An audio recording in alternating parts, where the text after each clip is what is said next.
So, dumating na yung in-order ko na MikroTik Hex Series version. So, ito yung isa sa mga napaka-powerful na router board ni MikroTik. Small but terrible to eh. So, ito yung features na ito yung device or yung model na kailangan ko for dual one load balancing, tsaka yung may failover. Liit nyo, sobrang liit. Ito yung kamay ko, grabe, sobrang liit, para lang siyang cellphone. So sobrang liit nito, pero napaka powerful niyan. So mas mahal pa yan sa mga lahat ng mga network devices ko dito sa bahay. So ito mamaya, brand new kasi ito. So, wala akong mahanap na second hand lang, pero okay lang, quartet naman to. Ito yung ipoprogram ko siya mamaya ng dual one ISP.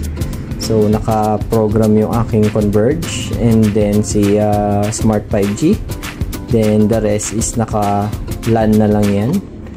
Naka-connect yan dun sa dalawa kong mesh na Wi-Fi 6 router. Okay, then may mga added features siya ng mga na sa security.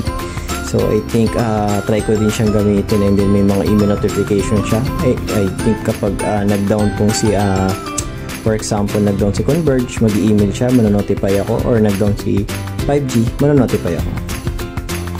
So later try natin siya. I-configure ko muna to. So yun na-setup ko na yung yan, si MikroTik Hex Series. So ito si Converge, siya yung connected dito sa may Ether 1, dun sa LAN 1. Then ito si Smart Smart Max 5G Turbo Wi-Fi, nakakonect naman dito sa Ether 2 o LAN 2. Then itong na to, Ether 3, pinrogram ko siya na LAN, napapunta naman siya dun sa may mesh Wi-Fi namin. Ito yung mesh Wi-Fi namin, kaya naka-mesh siya kasi meron pa akong isa pang ganito na mesh Wi-Fi sa taas, para buong bahay is naka-Wi-Fi. So walang interruption, so wala kaming dead spot pagdating sa Wi-Fi. Okay, so yun, tinesting ko na siya. Pag tinanggal ko to, nag-speed test ako, yun, hindi na siya nai-interrupt. Pag tinanggal ko si Smart Bro, okay din. So okay naman, nagko-communicate, naglo-load balancing tong ating MikroTik.